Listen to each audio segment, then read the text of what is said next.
ਅੱਜ ਅਸੀਂ ਮੁਲਤਾਨੀ ਸੋਹਨ ਹਲਵਾ ਬਣਾ ਰਹੇ ਹਾਂ।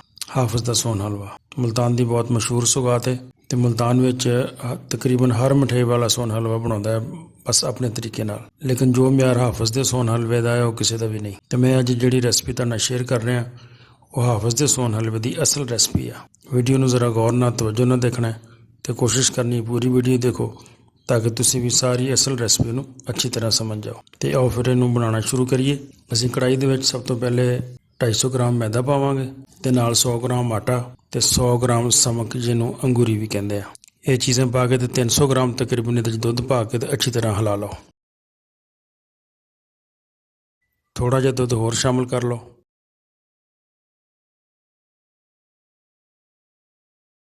ਤੇ ਅੱਛੀ ਤਰ੍ਹਾਂ ਮਿਕਸ ਕਰੋ। ਇੰਨਾ ਮਿਕਸ ਕਰਨਾ ਹੈ ਕਿ ਇਹਦੇ 'ਚ ਕਿਸੇ ਤਰ੍ਹਾਂ ਦੀ ਗੁਠਲੀ ਵਗੈਰਾ ਨਾ ਰਵੇ।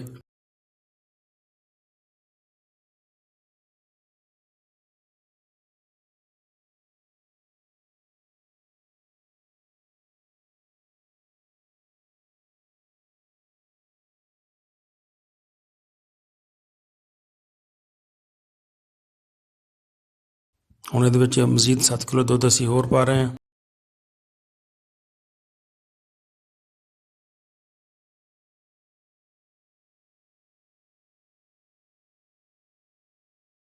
ਤੇ ਖਿਆਲ ਰੱਖਣਾ ਹੈ ਕਿ ਇਹਦੇ 'ਚ ਅੱਗ ਨਹੀਂ ਚਲਾਉਣੀ ਹਾਲੇ।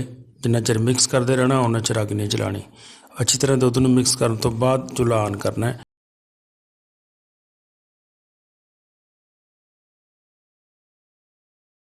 ਹੁਣ ਅਸੀਂ ਚੁੱਲ੍ਹਾ ਆਨ ਕਰਾਂਗੇ। ਚੁੱਲ੍ਹਾ ਆਨ ਕਰਕੇ ਤੇ ਇਹਨੂੰ ਮੁਸਲਸਲ ਹਿਲਾਉਂਦੇ ਰਹਿਣਾ। ਮੁਸਲਸਲ ਹਿਲਾਉਣਾ ਜਿਹੜਾ ਬੜਾ ਜ਼ਰੂਰੀ ਹੈ ਇਹਦੇ ਵਿੱਚ, ਵਰਨਾ ਸਹੀ ਨਹੀਂ ਸੋਹਨ ਹਲਵਾ ਬਣੇਗਾ। ਅਗਰ ਤੁਸੀਂ ਮੈਨੂੰ ਮੁਸਲਸਲ ਨਹੀਂ ਹਿਲਾਓਗੇ ਖਰਾਬ ਹੋ ਜਾਏਗਾ।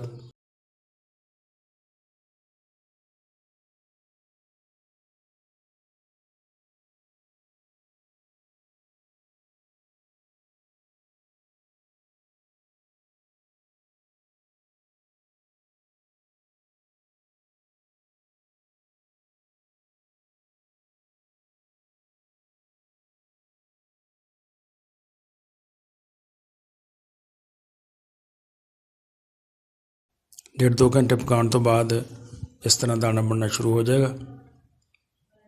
ਤੇ ਅਸੀਂ ਇਹਨੂੰ ਪਕਾਉਣ ਵਾਸਤੇ ਹੋਰ ਕੋਈ ਚੀਜ਼ ਇਸਤੇਮਾਲ ਨਹੀਂ ਕਰਨੀ। ਇਸ ਤਰ੍ਹਾਂ ਹੀ ਇਹਨੂੰ ਪਕਾਉਂਦੇ ਰਹਿਣਾ, ਐਸਾ ਐਸਾ ਹਿਲਾਈ ਜਾਓ ਤੇ ਖੁਦ ਬ ਖੁਦ ਹੀ ਇਹਦੇ 'ਚ ਦਾਣਾ ਬਣ ਜਾਏ।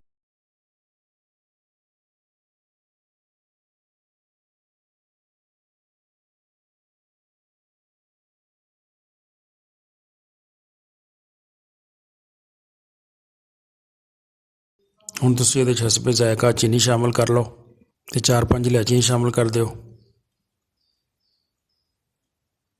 ਤੇ ਅੱਛੀ ਤਰ੍ਹਾਂ ਮਿਕਸ ਕਰਕੇ ਮਜ਼ੀਦ ਹਿਲਾਓ ਤੇ ਇਹਨੂੰ 10 ਮਿੰਟ ਹੋਰ ਪਕਾ ਲਓ ਤਾਂ ਕਿ ਚੀਨੀ ਦਾ ਪਾਣੀ ਵੀ ਅੱਛੀ ਤਰ੍ਹਾਂ ਖੁਸ਼ਕ ਹੋ ਜਾਏ।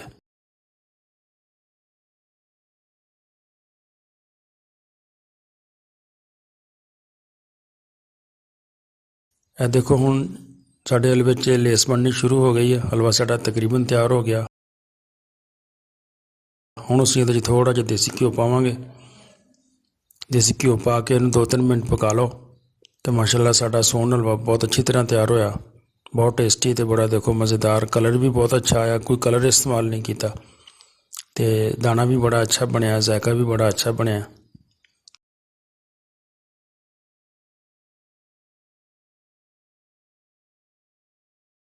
ਇਹਨੂੰ ਡਿਸ਼ ਆਊਟ ਕਰੋ ਤੇ ਡਰਾਈ ਫਰੂਟ ਵਗੈਰਾ ਲਗਾ ਕੇ ਇਹਨੂੰ ਗਾਰਨਿਸ਼ ਕਰ ਲਓ ਤੇ ਮੁਲਤਾਨ ਦਾ ਸੋਹਨ ਹਲਵਾ ਤਿਆਰ ਹੋ ਗਿਆ।